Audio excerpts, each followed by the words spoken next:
vais te faire une confidence, je ne demande jamais aux clients que je défends si oui ou non ils ont commis leur crime. Que je ne veux pas savoir. Bonjour à tous. Cette semaine, j'ai pu m'entretenir avec Franck Berton, l'un des avocats les plus célèbres de France.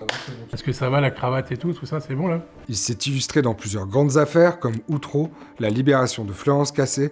Il a aussi assuré la défense de Salah Abdeslam, l'un des membres du commando des attentats du 13 novembre.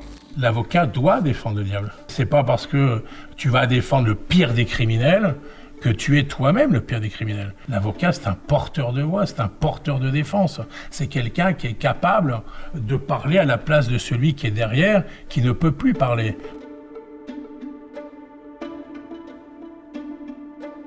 Bonjour Franck Berton. Bonjour Hugo. Merci d'avoir accepté mon invitation. Tu es l'un des avocats pénalistes les plus courtisés de France. Mais pourtant, avant de devenir une star du barreau, tu as grandi dans un milieu populaire dans le Nord et pour financer tes études de droit, tu as enchaîné les petits boulots comme livreur de pizza à roulette et DJ en Belgique. Je voudrais commencer par ça. Est-ce que tu peux nous raconter ce passage éphémère dans le monde de la nuit ? C'était un passage éphémère qui a quand même duré 3 ans, Hugo. Donc en réalité, j'avais pas le choix, j'ai eu l'opportunité, j'étais passionné de musique, et j'ai eu l'opportunité de rencontrer un patron de boîte de nuit qui cherchait un disjockey dans une grosse boîte de nuit en Belgique, parce qu'à l'époque, nous, dans le nord de la France, on sortait en Belgique, où il n'y avait pas grand-chose à Lille ou dans les environs. Et donc, je me suis occupé, en qualité de disjockey, de la musique dans cette boîte de nuit qui s'appelait le Skyline. C'est tout un programme. Et j'ai fait ça pendant 3 ans. Je finançais mes études à côté, ça permettait en effet d'avoir un peu de sous. Et puis j'ai arrêté quand je suis arrivé en maîtrise de droit parce que là ça devenait compliqué le vendredi, le samedi et parfois le dimanche et d'aller aller en fac le lundi, quoi. Ouais, c'est ce que je me demandais, c'est pas facile de concilier des études de droit, c'est quand même, faut apprendre plein de trucs par cœur et sortir un peu tous les soirs de la semaine. Ouais, c'est pas ça, mais bon, en droit, il y a quand même un absentéisme qui est parfois assez chronique, il faut le reconnaître. Donc, c'est pas des gens qui sont systématiquement en cours toute la journée. Donc, j'ai réussi pendant 3 ans à faire ça, puis après, ça devenait impossible, c'était trop compliqué. Voilà. J'ai fait un an de fac de droit, et c'est vrai qu'il y a pas mal d'absentéisme, mais en général, ils sont pas là en deuxième année. C'est vrai. Mais moi, j'ai eu de la chance parce que j'ai réussi à enchaîner les années. Donc, voilà. Je reviens sur une phrase que j'ai lue dans un portrait de Libération qui t'est consacré. Cette gueule de malfrat sur une sensibilité désarmée, ce fêtard bosse d'arrache-pied, ce mégalo humble, ce fragile indestructible. Vous vous reconnaissez là-dedans, c'est fidèle ? C'est compliqué de parler de soi et surtout de commenter les propos d'un journaliste qui écrit sur soi. Mégalo, je pense qu'on l'est tous un peu. Alors humble, je crois que l'humilité, c'est une qualité essentielle chez l'avocat. On en reparlera sûrement, je crois que c'est quelque chose qui est important. Il faut être humble parce que tous les jours, on se rend compte que c'est difficile, c'est un métier compliqué. Mégalo, oui, parce qu'on aime quand même porter une parole et parfois une vérité. Et c'est nécessaire parce qu'il faut essayer de convaincre. Et l'essence même de notre métier, c'est de convaincre. Donc ça fait partie aussi de l'envie de plaire et de l'envie de convaincre. Et alors pour le reste, je ne sais plus trop ce qu'elle dit. Ça a commencé par cette gueule de malfrat. Oui, alors ça c'est vrai, mais bon, j'y peux rien, c'est la gueule que j'ai. Voilà, je voulais vous poser la question plus directement, mais j'avais un peu peur, donc je me suis caché derrière la citation. Ouais, non, mais parfois, un jour j'ai une anecdote. On était dans un ascenseur au palais de justice de Lille, et puis il y avait l'escorte qui accompagnait quelqu'un qui était déféré devant le juge d'instruction, et moi j'étais à côté, j'avais pas de robe. Alors la robe, souvent, ça permet quand même de rassurer, mais là j'avais pas de robe, et il y a un juge qui est rentré, et il s'adresse à l'escorte, et il dit lequel des deux est celui qui va être déféré devant moi. Donc vous voyez, ça donnait quand même un petit peu le vertige, une sensation qui n'était pas très agréable. Mais moi, ma tête, voilà, je peux pas la changer, elle est comme ça, et puis finalement, tant pis, et tant mieux, quoi. Et fêtard, bossant, d'arrache-pied, ça vous correspond bien? Ça vous rappelle vos années dans les... Non, mais quand on est jeune, on est tous fêtards. C'est surtout quand on est en fac de droit, qu'on fait des études. Bon, moi, j'ai été fêtard. En plus, j'étais disjockey, donc j'étais vraiment fêtard. Bon, mais je bossais à côté. Je crois qu'on ne peut pas arriver, finalement, à décrocher un boulot sympa sans travailler. C'est pas possible. Alors, peut-être que je fais partie d'une génération où c'était plus possible que maintenant. Il y avait plus d'opportunités, il y avait plus de chances, il y avait plus de réussite. Mais il faut travailler, ça c'est une réalité. Ça donne espoir à tous les jeunes en fac de droit qui rêvent de devenir avocat, ils peuvent aussi Oui, mais moi, décompresser en faisant la fête. non, mais Hugo, moi, j'ai jamais été un bon élève, hein. J'ai eu mon bac avec le rattrapage, hein. J'ai enchaîné les années jamais avec mention et alors on va me dire bon ben voilà vous êtes aujourd'hui un avocat même aussi médiocre que vous étiez un élève mais peu importe j'ai réussi à exercer le métier que j'ai eu envie d'exercer et je crois qu'avec un peu de chance et beaucoup de travail on peut arriver à déplacer des montagnes et à faire des choses incroyables. Moi, j'étais dans un milieu, vous l'avez rappelé, qui était un milieu ouvrier, qui était un milieu pauvre. Je travaillais à côté. Rien me prédestinait un jour à rentrer au barreau. Et puis, c'était une volonté, c'était une farouche envie. Et j'ai réussi, tant bien que mal, un jour à décrocher cet examen et puis de porter une robe aujourd'hui. Et là, ça fera dans quelques jours 36 ans que je suis avocat quand même. Bon, et je m'éclate toujours autant. Et cette envie de devenir avocat, cette vocation, elle est née à un moment précis durant votre jeunesse, durant votre enfance? Je n'arrive pas à déterminer ça. Il y a des gens qui vous disent oui, moi j'ai toujours voulu être comédien, j'ai toujours voulu être médecin, etc. Moi j'ai été très, très souvent et très rapidement attiré par ce métier, c'est-à-dire l'envie de prendre la parole à la place de quelqu'un, de faire valoir une opinion, une défense, alors que j'étais quand même quelqu'un de très timide. Mais je crois que cette timidité, finalement, ce métier-là me permet de la vaincre et de passer outre et de la dépasser. Donc voilà, Quand mais vous j'arrive enlevez pas. la robe, vous redevenez un peu timide? Non, parce que je crois que la robe, elle a des teints finalement sur ma personnalité aujourd'hui et non, je suis pas timide. Est-ce que tu te souviens de ta première affaire et de ta première plaidoirie? Est-ce que tu as eu le trac? Ah, mais j'ai toujours le trac. Ah, donc ma première affaire, oui, je m'en souviens, c'est un assassinat avec acte de torture et de barbarie. J'avais 15 jours de barreau et j'avais été commis par le président de la cour d'assises dans une affaire horrible où un homme avait été tué par d'autres. Et alors j'étais avec Dupond-Moretti qui, à l'époque, je découvrais, qui était déjà au barreau avec tous les ténors lillois. Et là, ce jour-là, j'ai plaidé à côté d'eux et c'était ma première plaidoirie. Et je peux t'assurer, Hugo, que tu as le trac parce que tu es devant tes pairs, tu es devant et puis tout le monde te regarde, tout le monde t'écoute.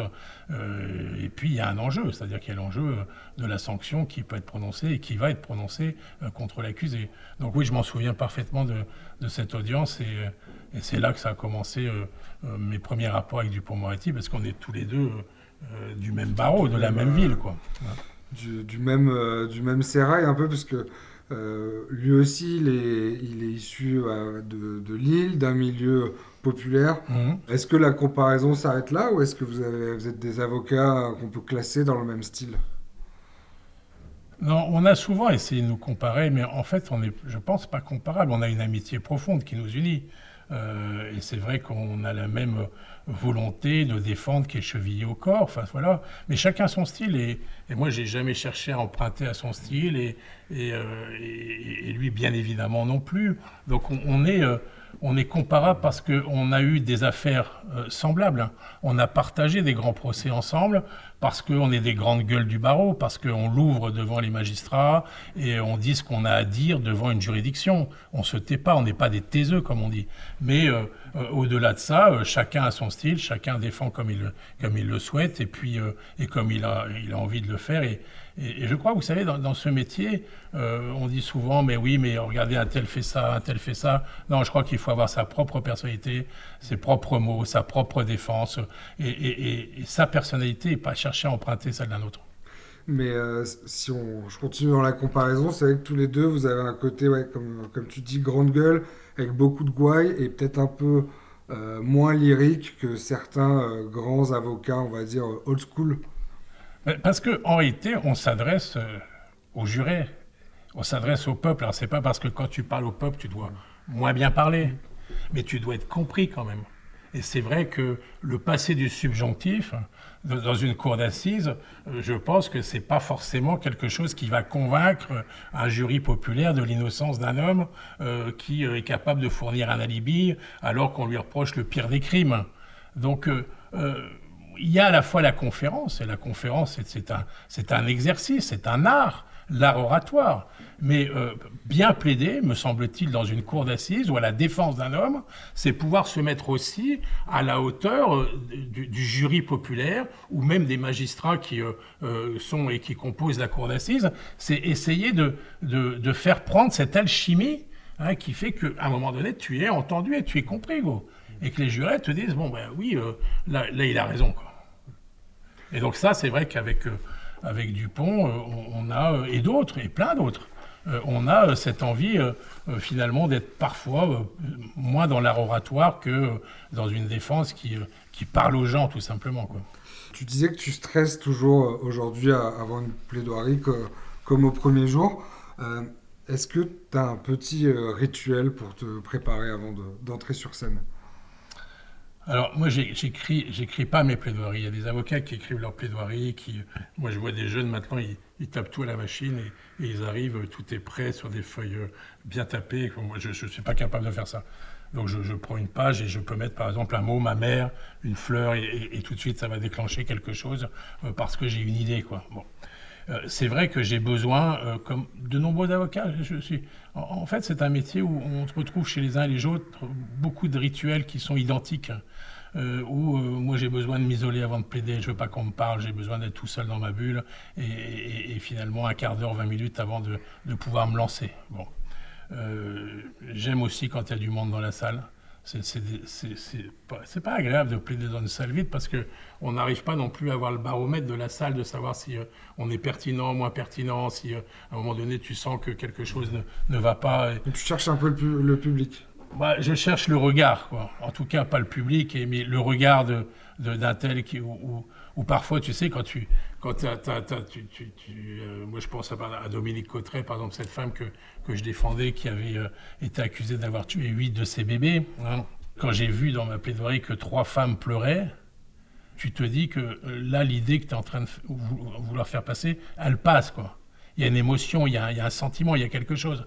Donc tu as besoin, et c'est aussi la magie de la cour d'assises, tu as besoin quand même de pouvoir avoir une perception de ce qui se passe dans la salle. Et donc tu regardes, il faut regarder, parce que sinon tu n'es pas dans ton procès et tu n'es pas dans la salle, quoi. Et est-ce que tu as une marque de fabrique, un secret pour capter l'audience? Bah, si j'en ai un, je suis incapable de te le dire. Donc il faut demander aux autres, mais moi je ne peux pas te le dire. Et j'ai lu que tu plaides à la première personne, à la place de ton client, de la personne qui est accusée. Ça, c'est un truc, ça pourrait être ta marque de fabrique. C'est vrai que j'ai souvent tendance à dire parce que je parle pour l'accusé, donc je me mets un peu dans sa peau. Et alors ça, à la fois ça m'aide, parce que je ressens véritablement l'accusation qu'il porte et qui est portée contre lui, mais aussi je peux arriver à développer des idées, des sentiments plus facilement. Alors c'est un artifice en quelque sorte que j'ai pu trouver. Mais par exemple, tu vois, s'il est condamné à 20 ans, je vais dire, mais encore une fois, c'est pas quelque chose qui m'est propre. Je crois que d'autres partagent ça aussi.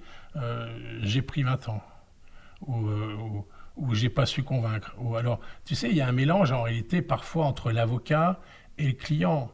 Et même dans l'esprit des gens, alors ça va loin, parce que les gens te disent, oui, mais enfin, s'il le défend, c'est qu'il est comme lui.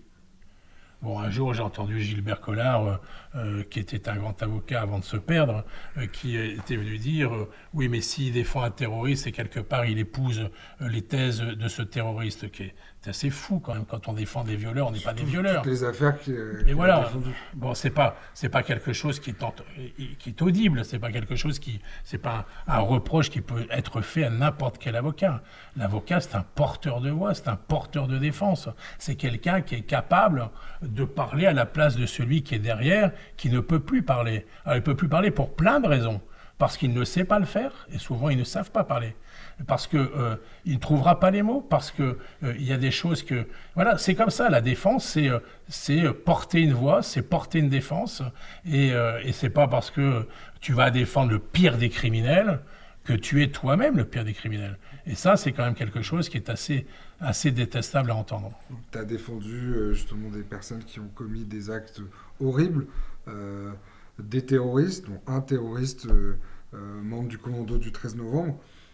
Est-ce que tu te fixes une limite? Enfin, c'est quoi la limite pour te dire, cette personne, je ne peux pas la défendre? La limite, c'est que je n'ai pas plaidé pour Salah Abdeslam. C'est-à-dire que je l'ai accompagné pendant de nombreuses années, entre le moment où il a été arrêté en Belgique et le moment où il est arrivé en France, où toute l'instruction s'est déroulée en France, où j'étais à ses côtés, jusqu'au moment avec mon confrère Sven Marie, qui était avec moi du barreau de Bruxelles, on était deux à la défense de Salah Abdeslam, on s'est aperçu qu'il ne dirait rien au procès. C'est quand il s'est réfugié dans le mutisme que tu t'es dit, là, mon J'ai pas de rôle, ça sert à rien. Moi, je m'exprime, je parle. D'abord parce qu'on a peut-être quelque chose à dire aux parties civiles, parce qu'on a quelque chose à dire peut-être à la cour d'assises. Mais lui, il ne veut pas parler, et c'est son choix, c'est sa liberté, c'est son système de défense, c'est pas critiquable. Mais par contre, moi, je peux ne pas partager ce système de défense, et donc m'en aller, et c'est ce qu'on a fait, on est parti. Est-ce que tu peux plus être le pont entre un accusé et son procès, le juge et les victimes, si lui refuse de... Ça n'a pas de sens, ça n'a pas d'intérêt. Je vais faire quoi? Rester 6 mois assis, taisant, sur un banc, tel un géranium sur un balcon? Enfin, je veux dire, pour faire quoi? Bon, mon métier, c'est de parler, c'est de m'exprimer, c'est d'apporter une explication au crime, de tenter d'apporter une explication au crime, de tenter de pouvoir participer d'une manière ou d'une autre, et pas forcément d'une manière de connivence, mais d'une manière ou d'une autre à une œuvre de justice. Voilà. Et à partir du moment où ce droit m'est dénié, moi, ma liberté, c'est de m'en aller. Et lui, la sienne, c'était de continuer dans ce sens-là.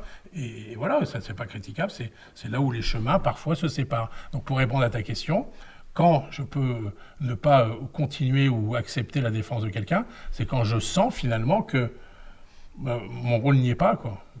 Mais ça ne dépend pas des actes commis. Peu importe les actes commis. Non. Elle n'est pas là, la limite. Non, la limite, elle n'est pas dans les actes commis. Parce que si tu te poses la question, Hugo, de savoir si ça tu peux, si ça tu peux pas, je veux dire, d'abord, c'est s'interroger sur la morale. Et on le sait chacun que la morale ne fait pas bonne œuvre avec la justice. Et la morale, elle est différente selon tout le monde. Mais c'est même pas une question de morale. C'est une question de métier, c'est une question de profession. C'est une question de serment que nous avons fait. C'est défendre quelqu'un, et défendre, ça veut dire défendre. Ça veut dire porter une assistance. Et c'est aussi pour que, je vais te dire, pour que le jugement qui soit rendu soit compris. Parce que souvent, il y a un problème de compréhension des jugements parce que celui qui s'est défendu s'est mal défendu. Il ne comprend pas. Il ne comprend pas qu'on est condamné à telle peine, et les parties civiles, à l'inverse, ne comprennent pas qu'il était condamné à telle peine. Donc finalement, on n'a pas compris le verdict. Et là, l'avocat, il a un rôle, là, de participer à tout ça, quoi. Mais tu comprends certaines critiques que tu as pu recevoir quand tu as défendu, tu as accepté de défendre Salah Abdeslam, même de la part de certains confrères, on t'a accusé un peu de défendre l'indéfendable. Défendre le diable. Mais défendre le diable... Mais il y a de nombreux illustres avocats qui ont défendu le diable. Jacques Vergès, en son temps, a défendu le diable. C'était Klaus Barbie. Mais voilà, l'avocat doit défendre le diable. Sinon, il peut faire une autre spécialité. Il peut faire du droit rural, il peut faire du droit commercial, il peut faire du droit social. Le droit, c'est vaste, c'est large. Mais à partir du moment où tu décides de défendre quelqu'un qui a commis un crime, même le pire des crimes, eh bien, si tu le défends, tu le défends. Et tu ne le défends pas sur la pointe des pieds. Tu ne le défends pas au repoussoir, tu le défends. Et donc, c'est-à-dire que tu vas porter sa parole d'une manière ou d'une autre. Et justement, ces questionnements moraux, ces questionnements de citoyens, est-ce que parfois l'avocat et le citoyen viennent s'entrechoquer Est-ce qu'il y a justement des questionnements moraux qui te sont déjà venus sur certaines... Mais oui. Un jour, sur Salah Abdeslam, je vais te faire cette confidence, alors que je déposais des recours pour pas qu'il soit dans son isolement surveillé 24 heures sur 24, il faut se souvenir de ça. Il était filmé 24 heures sur 24, et moi j'avais saisi à plusieurs reprises la justice administrative pour lui retirer ses caméras. Bon. J'ai un jour reçu un mail d'un papa qui avait vu son fils tué au Bataclan, et qui racontait la douleur qui était la sienne de devoir se rendre, je me souviens encore de ça, au cimetière de Toulon, là où était enterré son fils. N'imagine pas que de recevoir ou de lire ce genre de propos ou de lettres nous laisse insensibles? Bien sûr que non. Bien sûr que j'ai été frappé d'effroi et c'est quelque chose que j'ai pris en pleine face. Mais ça ne doit pas m'éloigner du métier qui est le mien. Et de la même manière, c'est pas parce que je défends quelqu'un que j'épouse ses thèses. Mais c'est pas parce que je le défends que je n'ai pas de sensibilité particulière à la souffrance ou à la détresse d'hommes et de femmes qui sont victimes de celui que je défends. En réalité, l'affect représente quelque chose dans l'œuvre de justice, mais ce qui est important, et me semble-t-il, en tout cas tel que moi je vois le métier que j'exerce depuis maintenant un certain nombre d'années, c'est de pouvoir comprendre le crime, expliquer le crime.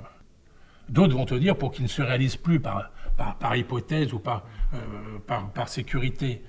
Mais en réalité, c'est ça, c'est expliquer ce qui s'est passé.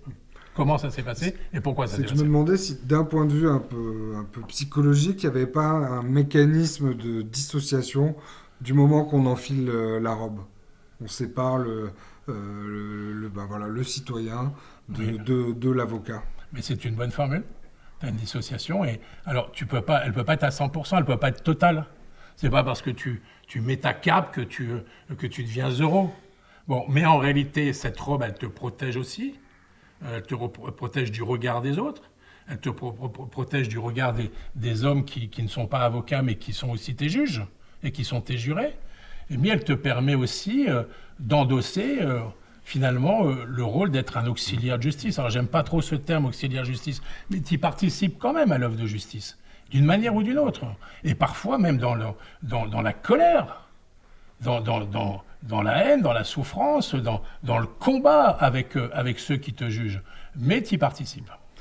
Vous avez dit un jour, quand on plaide pour quelqu'un, il ne faut pas se mentir, on plaide aussi pour soi. Qu'est-ce que vous entendez par là?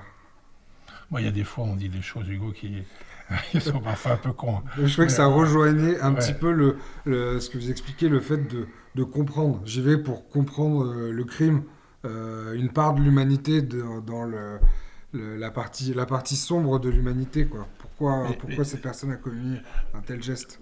Mais tu vois, par exemple, là on parle souvent des gens qui ont commis. Mais il y a aussi des gens qui n'ont pas commis. Et dont la justice vient dire, après des années, vous n'avez pas commis. Là on est en train de fêter, entre guillemets, les 20 ans d'Outreau et du procès d'Outreau. Bon. On a, avec mon camarade Hubert Delarue, avec Dupond-Moretti et plein d'autres, on a atteint la défense de ceux qu'on avait appelés les accusés d'Outreau, qui sont devenus les acquittés d'Outreau. Bon. Pendant de nombreuses années, ces gens-là ont été présentés comme des pédophiles, comme des gens qui violaient des enfants, etc., etc. Ça aussi, c'est-à-dire que je porte une parole qui était la leur, qui n'était pas que la mienne, mais qui était la leur, qui était une parole d'innocence, et qui a triomphé après un combat qui s'est étalé en première fois à Saint-Omer, après à Paris, après de nombreuses années. Et donc c'est ça que je veux dire. C'est-à-dire qu'on porte une parole qui est aussi celle d'hommes et de femmes qui luttent pour leur innocence, quoi. Et ça, c'est compliqué, parce que quand c'est pas entendu, non seulement eux souffrent de ça, mais on en revient un peu tout à l'heure à l'ego de l'avocat. L'avocat, il se dit, c'est pas possible, j'ai pas réussi à convaincre, alors que là c'est sûr, c'est pas lui, quoi. Ça peut pas être lui. Jusqu'à ce qu'on décide finalement de reconnaître que vous avez raison. Donc c'est parfois une alchimie qui est difficile à prendre, mais il faut qu'elle prenne. Je rebondis sur l'affaire Outreau, donc une grande affaire de viol sur personnes mineures à la fin des années 90 et 2000, qui a été un grand fiasco médiatico-judiciaire, qui a débouché sur une erreur judiciaire, du moins en première instance. Quelle part ont joué les médias dans cet emballement? Les médias ont eu d'abord une double attitude. Une première attitude qui consistait à relayer l'horreur des accusations. Imaginez ces notables qui sont en train de violer des enfants dans des cités populaires, dans le Pas-de-Calais, Outreau, ville sinistrée, là où on voit jamais le soleil, etc., etc. Et donc, à longueur de médias, on a eu dans un premier temps des choses terribles qui ont été mises en avant sur finalement le relais d'avocats de partie civile ou le relais du procureur de l'époque de Boulogne-sur-Mer, jusqu'à ce que la défense puisse s'organiser et montrer aux journalistes que rien dans ces accusations ne tenait la route. Qu'il y avait un débordement de folie qui laissait penser qu'on ne pouvait pas penser qu'un curé, un huissier, la femme d'un huissier, une boulangère, etc., auraient, et ils étaient 17 comme ça, auraient violé ces enfants, des dizaines d'enfants tels que ça avait été énoncé. Donc et puis au milieu de ça, il y avait, au-delà des médias, il y avait la folie d'un juge. Il y avait un juge qui, lui, était devenu finalement le vecteur de ces accusations dans tous les sens et farfelues à l'égard de ces gens d'Outreau, hormis les parents, bien évidemment, des enfants qui ont été condamnés, et puis d'un couple de voisins qui a également été condamné pour avoir en effet fait subir des sévices sexuels et des viols graves auprès de ses enfants. Mais les médias, à l'époque, ont été, avant qu'ils se retournent, avant qu'ils se disent oui, il y a un problème, il y a une difficulté, ils ont été le vecteur de communication d'un emballement. Il y a eu un emballement médiatique. Alors maintenant, quand vous parlez d'Outreau, moi je crois qu'Outreau, aujourd'hui, ça pourrait plus se produire. D'abord parce que vous n'avez plus les moyens d'assister à un procès pendant 2 mois et demi. Parce qu'il faut de la place dans les journaux pour raconter non pas un fait divers, mais un dossier d'instruction qui dure depuis des mois et des mois. Donc, et c'est vrai que le rôle des médias dans la justice, de manière plus générale, si je peux me permettre, Hugo, il a changé entre ce qui se passe dans les années 2000 et aujourd'hui en 2025. Outreau, est-ce que tu l'imagines aujourd'hui, ce procès, à l'ère des réseaux sociaux? Qu'est-ce que ça aurait changé? Ça aurait été pire? Cet emballement médiatique, il aurait une caisse de résonance encore plus grande? Ah, c'est une évidence. Mais on a ça. On a, à l'heure actuelle, ce que moi j'appelle des faits divers et pas des dossiers judiciaires, des faits divers. Les médias se comportent comment? Pardon de le dire, mais les médias ne traitent que du fait divers. Très rarement des procès. Ou alors on va au procès au premier jour, et puis on y va au dernier jour pour le verdict, ou l'acquittement. Mais en tout état de cause, on traite le fait divers. Regardez ce qui s'est passé à tel endroit. Regardez là, aujourd'hui, il y a eu ça, etc., etc. Donc, c'est la notion du fait divers qui intéresse. Donc, dans les réseaux sociaux, c'est pareil. On a eu un tel, et puis tombe, par exemple, la condamnation de Sarkozy. Mais on ne sait rien du dossier dans les réseaux sociaux. Vous n'avez pas et comment faire les 350 pages du jugement de condamnation de Nicolas Sarkozy. Ce qui intéresse, c'est qu'il va en prison, qu'il est condamné. Et qu'il est... Voilà. Est-ce qu'il rentre? Est-ce qu'il sort de prison? On ne s'intéresse plus au fond du dossier. Et c'est dommage. Parce qu'il y en a trop. D'ailleurs, j'ai fait la liste des affaires, des grandes affaires de cette année, même des derniers mois. C'est une année quand même très chargée. Affaire Jubilard, affaire Lola, procès en appel de Mazan, le Squarneck un peu plus tôt cette année, Depardieu, Sarkozy. On a l'impression qu'aujourd'hui, dans les médias, une affaire en chasse une autre et que c'est un feuilleton permanent. Est-ce que vous n'avez pas peur que le spectacle médiatique devienne finalement un divertissement comme un autre aux yeux de l'opinion publique? Si, et tu vois, moi je me suis à un moment donné fâché avec mon camarade Dupond-Moretti quand il était ministre, où il a fait voter une loi où on pouvait filmer les procès. Eric pense que c'est bien parce que c'est pédagogique, etc. À l'américaine. À l'américaine. Mais non, c'est pas pédagogique. En fait, finalement, on n'assiste pas au désordre et au chaos du monde et de ce qui se passe malheureusement au travers de la justice dans son canapé. Moi, j'y crois pas avec sa zapette, voyez. C'est-à-dire que soit on va à l'audience et on regarde ce qui s'y passe, mais ça n'a rien de pédagogique parce que la liste que vous énoncez, eh ben ça donne quoi? Ça donne le tournis. Ça donne l'impression que finalement ça ne s'arrête jamais. Et puis, alors que je crois qu'on peut dire qu'il n'y a pas plus d'affaires aujourd'hui qu'il y en avait hier. Mais ce qui change, c'est quoi? C'est le traitement médiatique qui est réservé à ces affaires. C'est-à-dire qu'en effet, tu as raison, c'est-à-dire qu'une affaire chasse une autre. Bon, est-ce qu'un tel va en prison et le maire de Saint-Étienne, là, il va en prison, à la place comme Sarkozy, etc. On compare, alors que les dossiers ne sont pas comparables. Rien n'est comparable. Il y a une petite révolution avec l'arrivée et la popularité des chaînes d'infos en continu qui vont davantage feuilletonner ces procès-là, parce qu'avant, comme tu le disais, c'était premier jour au JT de 20h et dernier jour avec le verdict, mais on n'y revenait pas. Non, mais là, il y a des choses incroyables. Moi, je découvre des confrères qui parlent de mes dossiers, que j'ai en main, sur des plateaux télé. C'est-à-dire qu'on parle à ma place d'un dossier que je suis en train de traiter. C'est-à-dire que vous avez en effet ce feuilletonnage qui consiste à dire bon, alors on va mettre un avocat, on va mettre un ancien juge, on va mettre un expert, on va mettre un psychologue et on va refaire le crime. Alors, c'est plus fait entrer l'accusé, parce que fait entrer l'accusé, au moins, il y avait eu un procès, il avait été condamné ou pas condamné, mais il y avait une histoire judiciaire à raconter. Là, on n'a même pas encore d'histoire judiciaire, il n'y a même pas de procès. Il y a juste le fait divers, et les chaînes d'infos embrayent là-dessus. Et donc l'opinion publique. Un talk show comme un talk show de foot, c'est on refait le match, on refait le crime, quoi. Mais on peut même refaire des faux procès. On va chercher 12 jurés, et puis on dit, ben voilà, il y a eu un procès, l'affaire Mazan, on fait un faux procès Mazan, qu'est-ce que vous en pensez? Mais vous verrez, ça nous pend au nez, ça. Ça pend au nez, en réalité, où finalement, quelque part, on va décrédibiliser l'institution judiciaire. Parce que faire ça, c'est la décrédibiliser, parce que les gens se disent, ouais, enfin là, ils ont mal jugé. Ou là, ils ont été trop sévères ou pas assez sévères. Chacun donne son opinion, en réalité.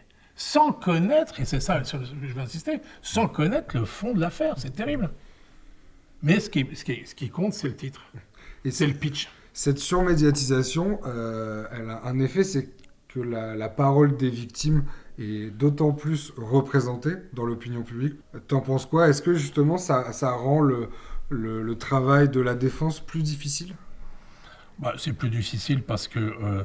par exemple, on assiste à quelque chose. Alors là, je vais peut-être me faire insulter, mais avec tous ces épisodes MeToo qui se sont déroulés, bien sûr que c'est une bonne chose. Bien sûr que c'est quelque chose d'encourager les femmes et les jeunes femmes à révéler des faits odieux d'agression et de viol.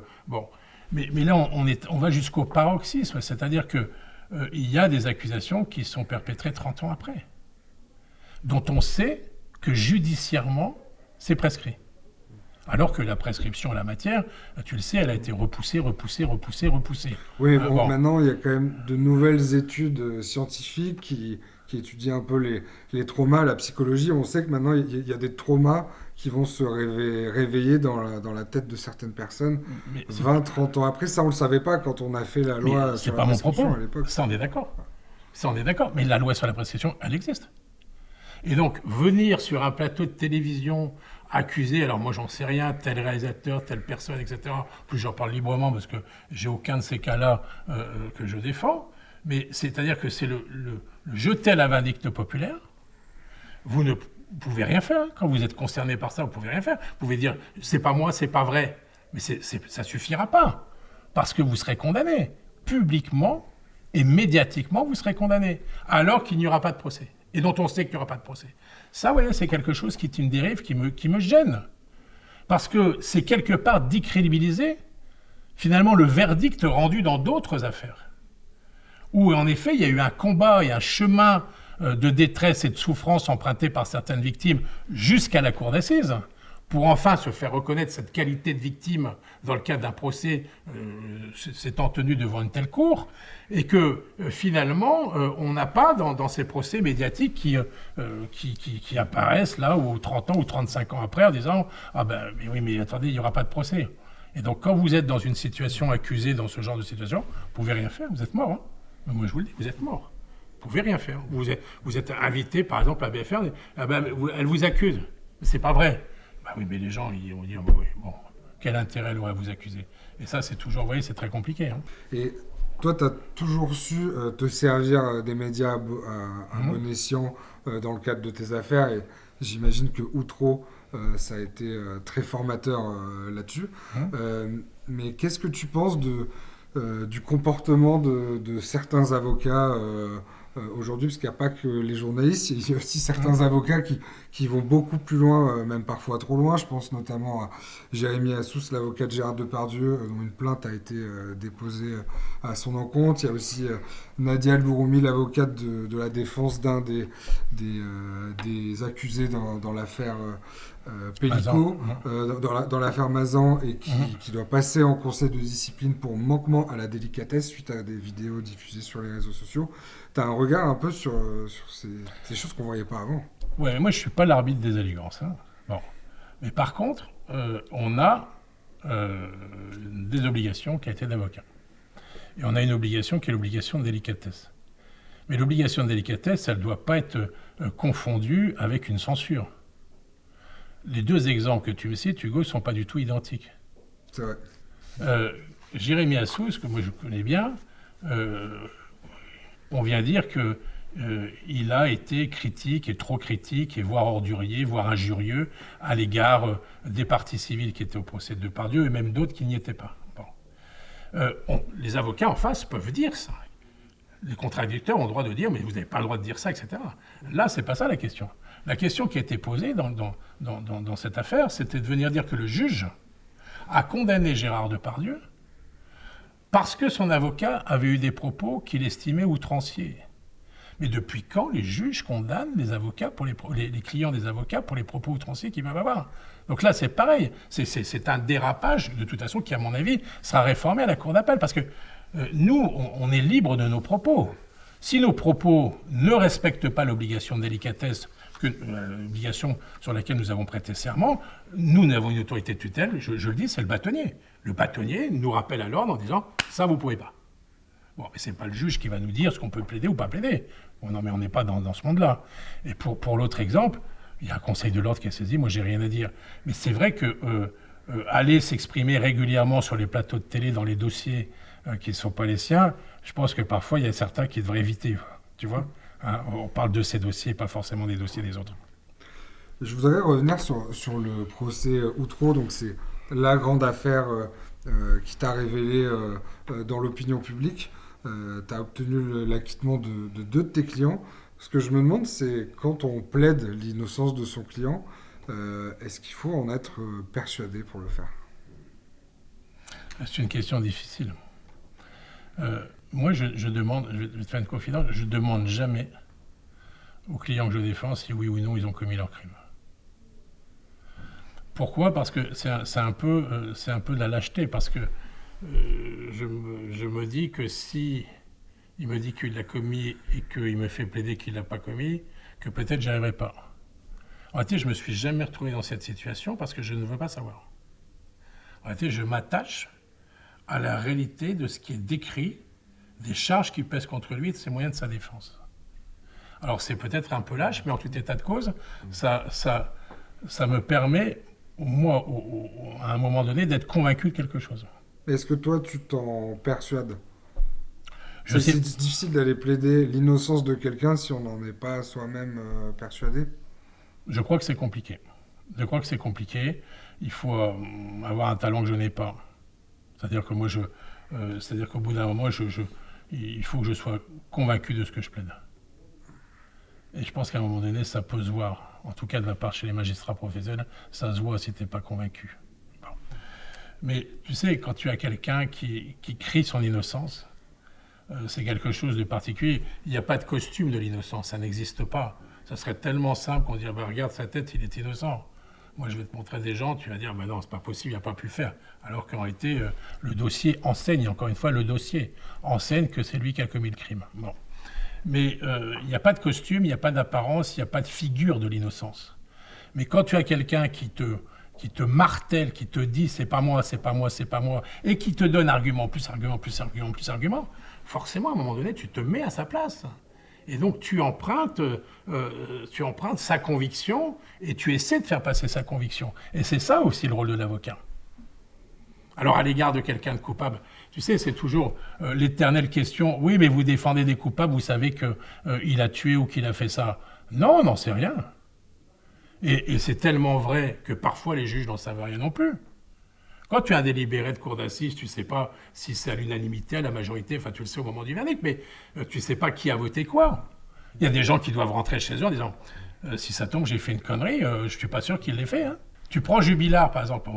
Alors, je viens de dire qu'il ne faut pas parler des dossiers qu'on n'a pas. Mais bon, j'en parle parce qu'il a été condamné, etc. Mais Jubilard, plein de gens pensent qu'il y a un problème. Et les avocats ont plaidé l'acquittement, et merveilleusement bien plaidé l'acquittement, mes 2 confrères de Toulouse. Mais ils sont persuadés que Jubilard est innocent. Et à l'évidence, il y a peut-être des jurés qui étaient persuadés de ça aussi, peut-être pas en nombre suffisant, et peut-être que leur cause triomphera en appel. Donc tu vois, la justice, elle est fragile. Et on ne peut pas avoir une conviction chevillée au corps qui ne s'ébranle jamais. Le principe de la justice, c'est tes plateaux. Donc ça bouge ou ça bouge pas, quoi. Mais généralement ça bouge tout le temps. Parce que sinon, écoute, on ne passerait pas 15 jours, 3 semaines dans un procès à essayer de démontrer la culpabilité de quelqu'un. Et l'avocat général n'aurait pas d'utilité à essayer de démontrer la culpabilité de quelqu'un. On a quand même une explosion du narco-banditisme en France.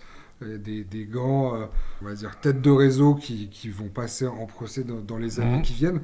Comment on va protéger l'institution judiciaire, les greffiers, les juges, les avocats et peut-être même les jurés de la corruption? Ça, pour que ça soit très clair, pour les procès des narcotrafiquants, comme en matière de terrorisme, c'est réservé à des juridictions spécialisées. Donc tu n'as plus de jurés. Ce sont que des magistrats professionnels. Par exemple, dans les affaires de terrorisme, tu pouvais penser, avant que on ne peut pas faire juger ça par le peuple, c'est pas possible, parce que d'abord, c'est la peine perpétuelle, et on peut l'imaginer, parce que tu juges aussi en fonction de la réaction, de la douleur et de la souffrance. Bon, là, c'est pareil pour les narcotrafiquants, en tout cas pour les crimes qui découlent de ces personnes, tu as une juridiction spécialisée. Donc, il n'y a plus de jurés. Ce sont que des magistrats spécialisés. Et donc, ça te permet, si tu veux, d'éloigner toute crainte, éventuellement, de pression sur des jurés qui seraient amenés à juger tel ou un tel qui participerait de tel ou tel réseau, etc. Ça, c'est fini. C'est plus possible parce qu'on a trouvé une solution. Ça réserve la décision de justice. Ça coupe l'émanation du peuple de la décision de justice. Oui, parce qu'on a estimé, et le législateur a estimé, que c'était la seule solution pour protéger de pression qui pourrait être exercée sur le peuple, en disant t'as pas intérêt à le condamner parce que voilà, et donc on a réglé le problème, pardon. Et tu t'en penses quoi? Je pense que moi je suis toujours favorable au jury populaire. Je pense qu'en effet, vu le développement du narcotrafic, ça pose quand même un problème. Bon, mais dans ces situations-là, je veux bien l'entendre. Mais par exemple, je vais prendre une autre situation. Tous les crimes de viol, maintenant, sont jugés en première instance par les cours criminelles. Avant, le viol était jugé par une cour d'assises. Maintenant, en première instance, je ne dis pas en appel, parce qu'en appel, c'est une cour d'assises, mais en première instance, c'est une cour criminelle. C'est-à-dire que tu as 5 magistrats professionnels qui jugent le crime de viol. C'est pour des raisons d'efficacité. Alors, on est venu nous dire, c'est pour être plus efficace, c'est pour que ça coûte moins cher, c'est pour que ça soit plus rapide. C'est pas vrai. Et que ce soit plus condamné aussi. Oui, peut-être, sûrement même. En tout cas, la cour criminelle fait déborder les taux d'appel, puisque les cours d'assises en appel sont débordées, parce qu'en première instance, on ne veut plus des cours criminelles. Ça ne coûte pas moins cher. Il n'y a pas assez de juges pour juger les cours criminelles, parce qu'il en faut 5 à un parcours d'assises, parcours. Donc c'est compliqué, parce qu'il n'y a pas assez de magistrats, ils ne sont pas assez disponibles. Donc bref, ce n'est pas quelque chose qui a permis de solutionner. Et puis surtout, moi je vais te dire, moi je pense que le peuple doit pouvoir juger un violeur. Et puis même une victime, elle a droit aussi de s'exprimer devant le peuple et pas forcément que devant des magistrats professionnels. Il ne faut pas avoir... La justice, elle est rendue au nom du peuple français. C'est ce qui est à l'entête de tous les papiers, de tous les jugements et les arrêts qui sont rendus tous les jours. Donc il ne faut pas avoir peur du peuple. Et encore une fois, moi je me méfie de cette spécialisation de la justice qui consiste à dire « là, j'écarte le peuple ». Alors, je peux l'entendre, pour les narcotrafiquants, pour les terroristes, pour ce genre de choses, de crimes qui peuvent laisser penser qu'il pourrait y avoir des pressions, pourquoi pas. Bon, mais pas pour les autres crimes. Enfin, je veux dire, les autres crimes, il ne faut pas avoir peur du peuple, il faut que le peuple puisse juger. Puis surtout, si le peuple ne juge pas, Hugo, tu sais quoi, le peuple, il ne comprendra pas les décisions parce qu'il n'y participe plus. Donc le peuple, il va dire, mais attendez, moi, vous ne m'avez plus demandé mon avis, vous ne me demandez plus. Vous faites votre cuisine entre vous, là, et puis nous, on n'a plus accès à rien. Et si une justice n'est plus comprise par son peuple, et qu'elle n'est plus rendue par son peuple, eh bien, c'est assez inquiétant. Je voudrais parler maintenant de la grande affaire qui t'a propulsé sur le devant de la scène. C'est l'affaire Florence Cassé, condamnée à 96 ans de prison au Mexique pour participation à des enlèvements. Elle a été victime d'une incroyable machination politico-judiciaire et condamnée totalement injustement. J'ai eu la chance de l'accueillir ici il y a quelques mois. Elle était à ta place. Elle m'a raconté sa vie, toutes les épreuves qu'elle a traversées. Elle n'a jamais cessé de se battre. Elle a une personnalité très forte. Ça m'a vraiment marqué. C'est vraiment une femme impressionnante. Est-ce que tu partages ce sentiment à ton égard ? Moi, je partage pleinement ton sentiment à son égard. Je te disais il y a quelques instants, défendre quelqu'un qui se dit innocent, tu as vu une innocente, Florence Cassé, devant toi, qui a fait 7 ans de prison dans les geôles mexicaines dans des conditions terribles. Moi, j'ai toujours connu une femme qui était une battante, qui n'a jamais rien cédé, même quand elle a été condamnée à 96 ans de prison. Presque parfois inconsciente dans ce qu'elle a pu faire, où Oui. elle a appelé la télévision direct depuis sa cellule Oui. pour accuser le ministre de l'Intérieur. Qui était sur le plateau. Qui était sur le plateau, en lui disant « Vous êtes un falsificateur, c'est vous qui avez fait une fausse arrestation me concernant, vous avez placé des gens là que je ne connaissais pas, etc. » Qui a démonté en direct le ministre de l'Intérieur, qui lui a bien fait payer après pendant bon nombre d'années, avant d'être incarcéré comme il l'est aujourd'hui aux États-Unis. Est-ce que tu peux nous raconter comment tu te retrouves sur cette affaire? Je crois que c'est en 2008, ça fait déjà 3 ans qu'elle est incarcérée, comment on rentre en contact Ses parents habitent Dunkerque, ils viennent me voir à Lille, donc tout juste à côté, et me demandent, par l'intermédiaire d'un député, Thierry Lazaro, de prendre en charge la défense des intérêts de leur fille. Alors au Mexique, ça paraît loin, moi j'avais eu quelques affaires, moi, à l'étranger, mais pas aussi loin. Et donc je me rends là-bas, et le premier des boulots a été de trouver un avocat au Mexique qui soit capable, parce que moi je parle pas espagnol, je connais pas le droit mexicain, même si c'est une ressortissante française, et il y a quand même des choses à faire qui nécessitent l'intervention obligatoire d'un avocat mexicain.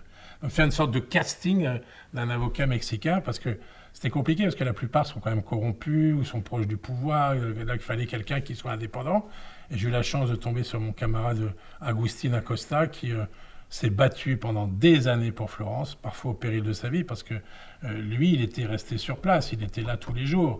Il faut savoir qu'à l'époque, on assassinait des avocats.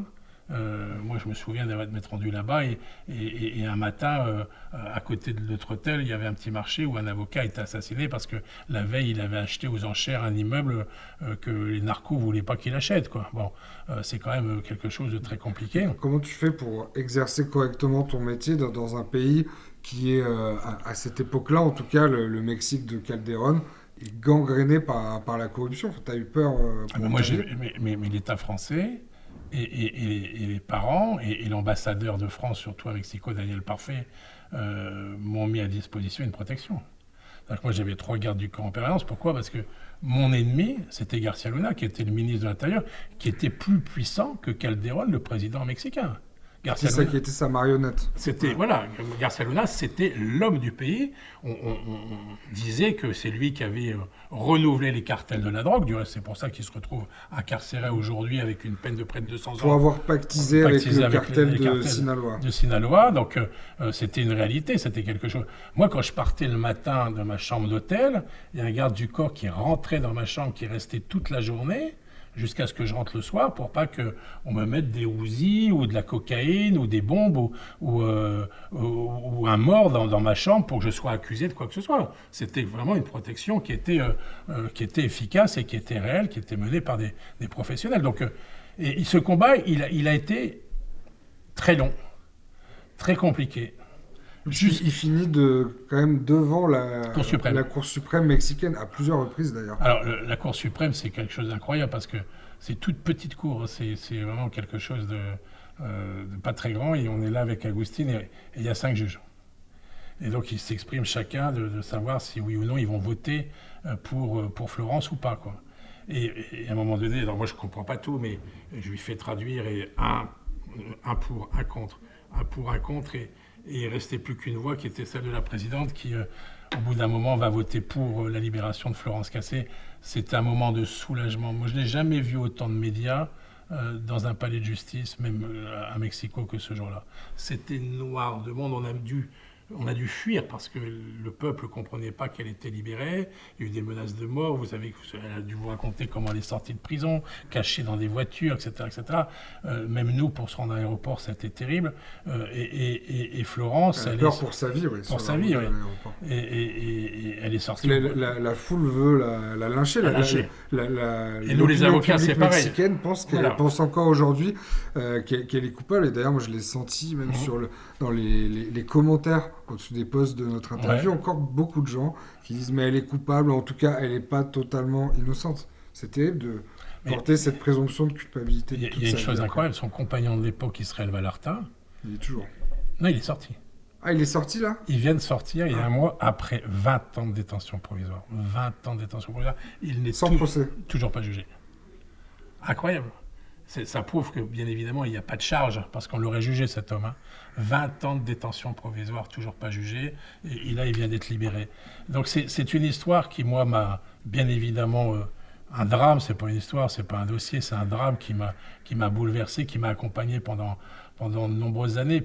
Et puis surtout, ça m'a permis aussi de savoir quel était le rôle des politiques. Sarkozy a eu un important là-dedans. Tu te retrouves au milieu d'une affaire diplomatique, médiatique, avec les relations très conflictuelles entre Nicolas Sarkozy et Felipe Calderón. Quelle est la place d'un petit avocat, si je peux m'exprimer ainsi, au milieu de tout ça Moi, j'ai eu un contact extraordinaire avec Nicolas Sarkozy à l'époque. Il a été d'abord d'un soutien régulier.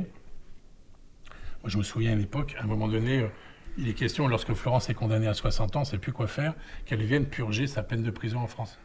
Et Calderón laisse penser que c'est possible, et puis finalement, il va dire non, c'est pas possible, parce qu'il n'y a pas 60 ans en France, donc elle sortira avant, donc je refuse. Et Nicolas Sarkozy m'a donné des choses et des arguments et un certain nombre de pièces permettant de me montrer que Calderón était un menteur, qu'il avait donné son accord. Bon, donc, c'est Garcia Luna qui avait fait pression sur Calderón pour que non, elle ne rentre pas en France. Et c'est comme ça qu'on est allé à la Cour suprême. Et c'est comme ça qu'on a gagné à la Cour suprême. Mais il y a eu en réalité, moi, à chaque fois que je rentrais du Mexique, j'allais voir Sarkozy. Je lui racontais ce que j'avais vu là-bas, etc., etc. Il est allé voir le pape, il a fait beaucoup de choses. Et puis, pas que lui, parce qu'il y avait son entourage. Il y avait Daniel Parfait, l'ambassadeur de France à Mexico. Il y avait Damien Loras, qui était son conseiller affaires étrangères. Enfin, il y avait plein de gens qui étaient... Florence, elle a mobilisé une bonne partie du gouvernement, enfin, en tout cas de l'État, au plus haut niveau, pour son cas, pour sa défense. Parce qu'on se rendait bien compte, une fois que... Ils ne sont pas engagés comme ça. Il a fallu que moi je leur montre le dossier, qu'on voit les nombreuses anomalies, tout ce qui avait été fait qui ne correspondait pas à une réalité, jusqu'à ce qu'ils puissent prendre position véritablement pour elle. Donc c'est quelque chose qui à la fois mêlé le cœur de l'État, l'étranger avec des pressions énormes, avec la corruption et la peur. Donc, moi, quand j'ai dû aller 12-14 fois au Mexique, c'était compliqué. Les médias, parce qu'il y avait nécessité d'alimenter, entre guillemets, pardonne-moi le terme, mais les médias régulièrement. Alors, par exemple, on n'en était pas à filmer les camions de pompiers, mais on filmait le téléphone où Florence appelait. Et donc, elle donnait des nouvelles en direct au téléphone et c'était relayé dans les médias français. À chaque fois qu'il se passait... Il faut rester en vie dans les médias, voilà, en fait. Il faut rester en vie dans les médias, exactement, pour qu'on reste en vie aussi sur le plan judiciaire et sur le plan politique. Et puis, il y avait donc le travail propre des avocats avec Agustina Costa, où on préparait nos actes et nos arguments de défense. Donc, ça a été très riche en expérience.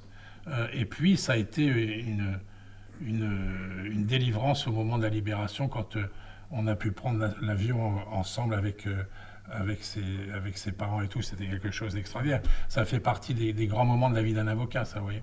Est-ce que, du coup, tu gardes des relations avec Florence encore aujourd'hui? D'une manière générale, est-ce que ça t'arrive de conserver une relation avec tes anciens clients? De manière générale, non. Et ça, bon, ils peuvent m'en vouloir, mais j'ai besoin de couper. C'est-à-dire que quand c'est terminé, je n'entretiens pas de relation, sauf exception. Florence, je la vois, je l'appelle, on échange, pas très souvent, mais on échange quand même. Ça nous arrive, et sur tel ou tel élément, ou sur tel événement qui peut se dérouler. Mais généralement, non, parce que j'ai besoin de couper. C'est-à-dire que c'est terminé, c'est terminé. Je ne peux pas vivre dans le souvenir... de ces dossiers, de mes dossiers, sinon j'arrive pas à passer à autre chose, quoi. Eux aussi, ils peuvent pas continuer à payer les honoraires. Non, mais c'est même plus de question d'honoraires, c'est une question aussi qu'il faut qu'ils sortent de leur dossier. Il faut qu'ils reprennent leur vie. Florence, par exemple, elle a dû te l'expliquer, c'est terrible quand tu vis ça, le retour à la vie civile. Et d'ailleurs, le retour à la vie civile pour les personnes qui ont vécu ce type d'expérience traumatique, c'est un vrai sujet. J'ai pu... faire un entretien avec Benjamin Brière, qui est resté en otage, qui est resté emprisonné en Iran pendant 3 ans. Et il y avait beaucoup de similitudes avec l'expérience de Florence Cassé sur... en fait, il n'y a pas d'accompagnement pour Il n'y a rien. reconstruire sa vie quand on rentre. On est innocenté, blanchi, ok, mais après...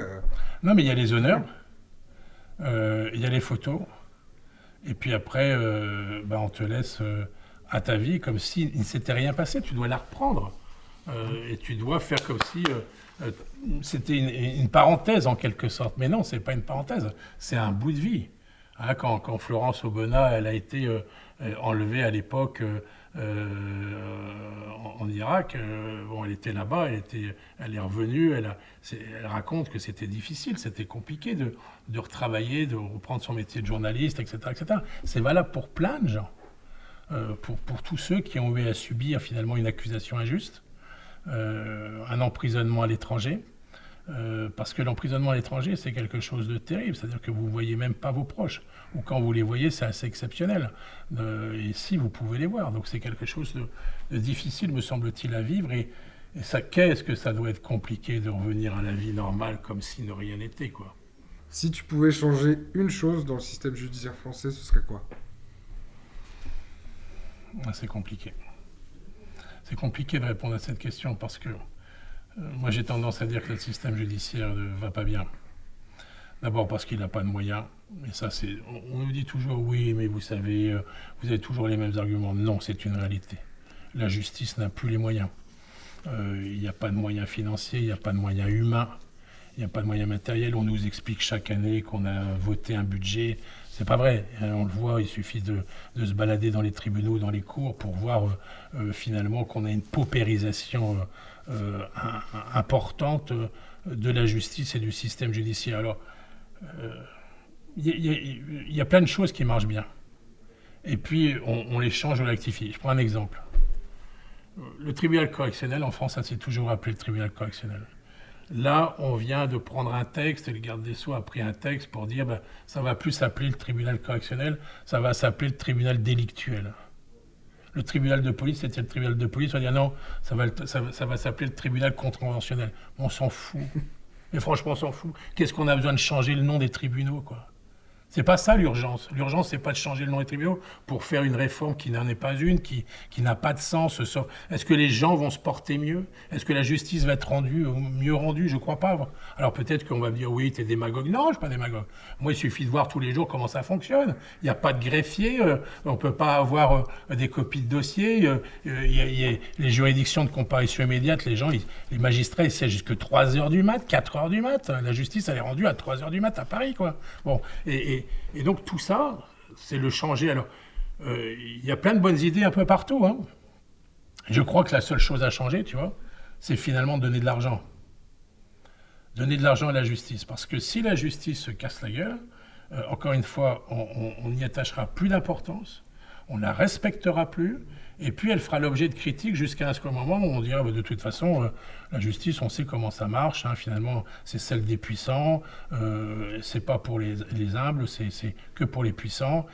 Ou alors ça sera l'inverse, on dira voilà, elle tape que les puissants, et puis finalement, les voyous s'en sortent, parce que c'est un peu le discours qu'on a en ce moment. Hein, voilà, les puissants, ça leur fait du bien d'aller en prison, mais oui, mais on s'occupe pas des voyous. Les voyous, eux, ils sont en liberté. Donc ça va jamais finalement. Donc donnons des moyens à l'institution judiciaire. Il faut bouleverser le budget de la justice. Il y a aussi le métier d'avocat, qui est un métier précaire. J'ai vu que depuis maintenant quelques années, il y a près d'un avocat sur 4 qui quitte la profession avant 10 ans de carrière. Comment tu l'expliques? Parce que c'est très compliqué, parce que d'abord, on a un système d'exercice libéral qui est difficile. Il y a beaucoup de charges qui sont payées par les avocats, et notamment par les jeunes avocats qui ne peuvent pas les payer parce qu'ils n'ont pas assez d'affaires. Parce qu'il y a, on nous dit, trop d'avocats et parfois pas assez, parce qu'on a du mal, par exemple, à trouver des avocats qui travaillent pour nos cabinets.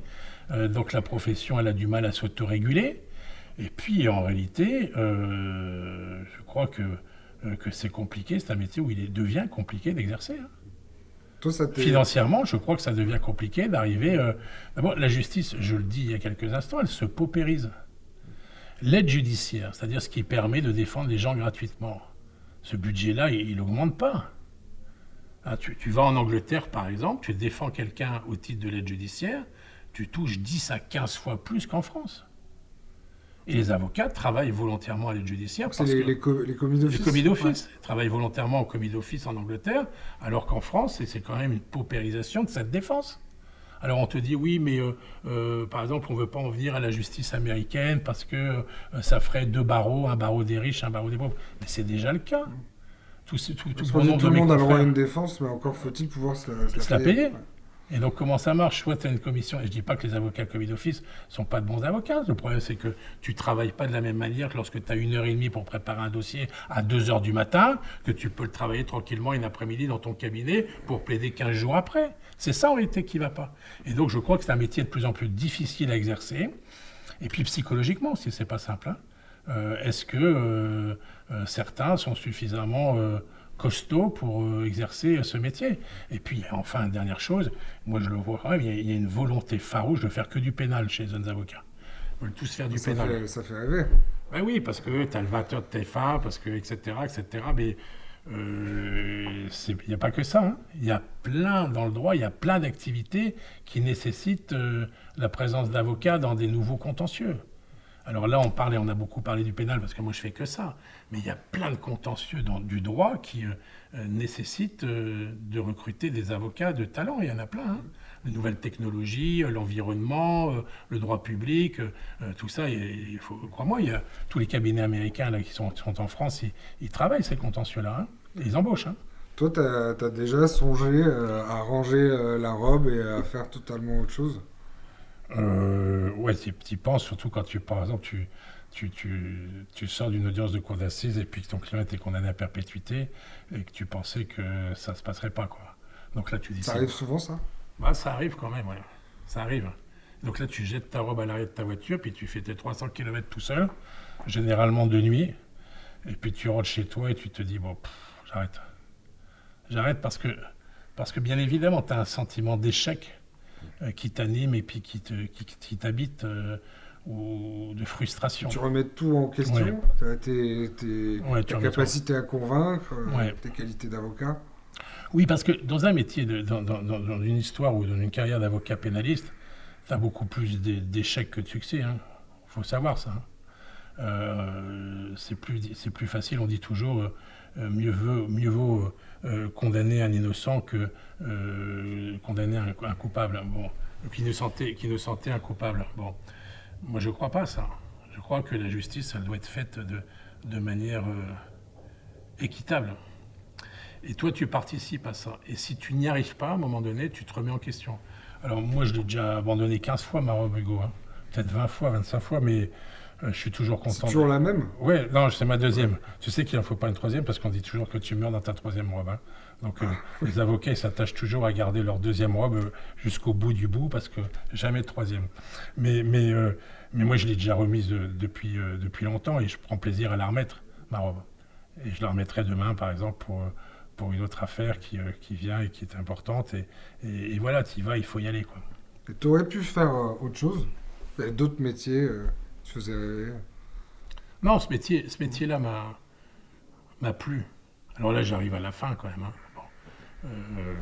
J'envisage pas, tu vois, d'arrêter à 50 ans, de ne plus entendre les questions qui sont posées, ni les réponses qui sont fournies par mon client, quoi. Bon, je pense qu'à un moment donné, il faut savoir raccrocher les gants.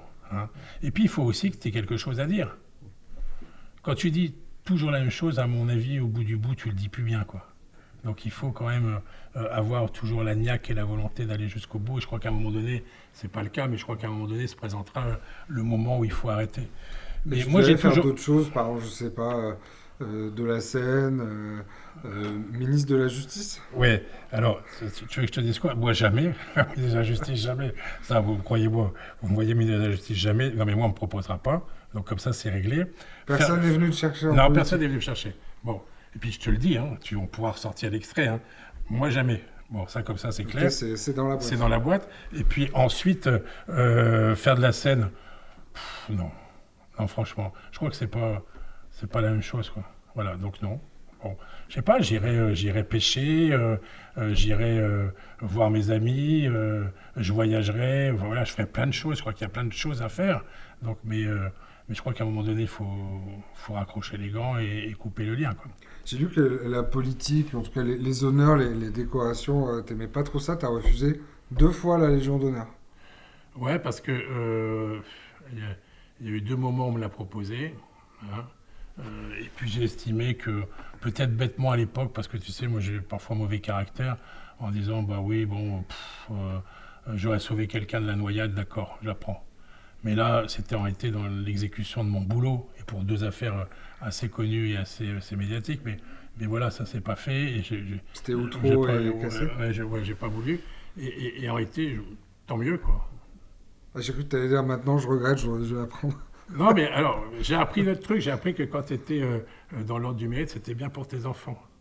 Hein, parce qu'ils étaient enfants de la Légion d'honneur, tout ça, pouvaient rentrer dans des écoles, etc. Mais moi, à l'époque, j'ai pensé qu'à moi, j'ai pas pensé forcément à la famille, c'est un peu con. Mais voilà, mais bon, c'est pas grave, ça.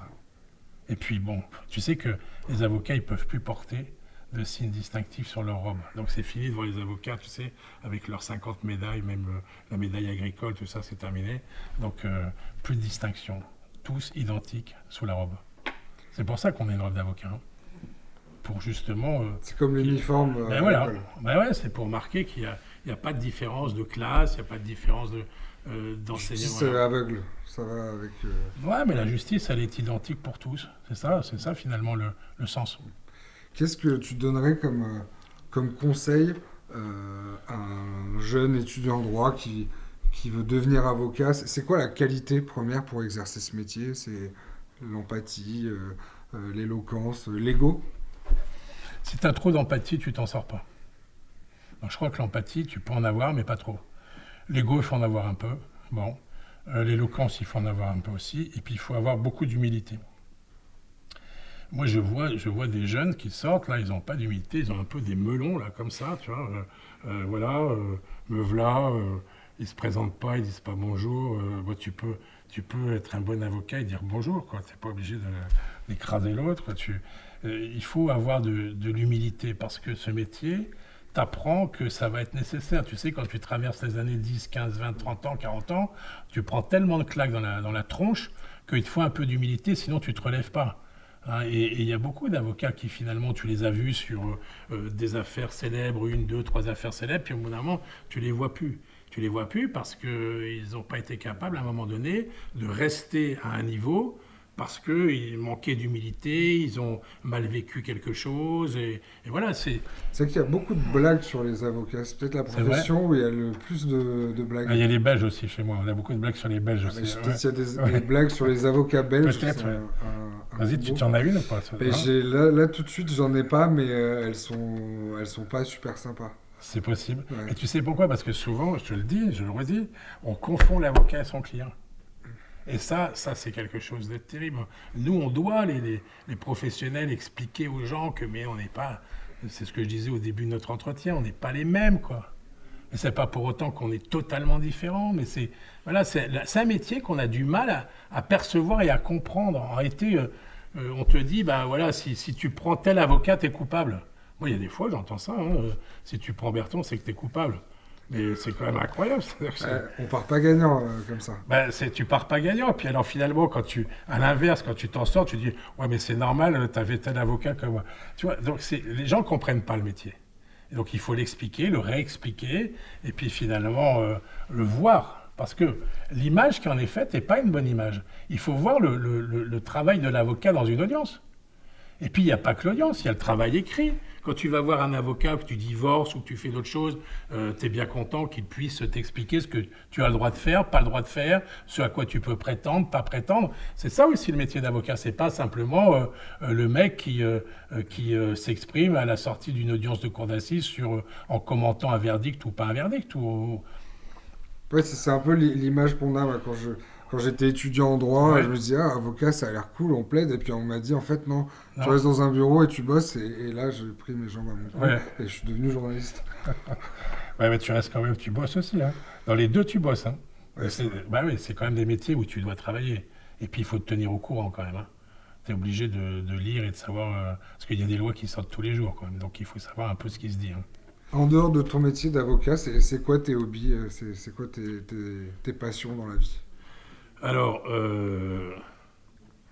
parfois je fais rien. C'est quand même terrible de dire que tu fais rien.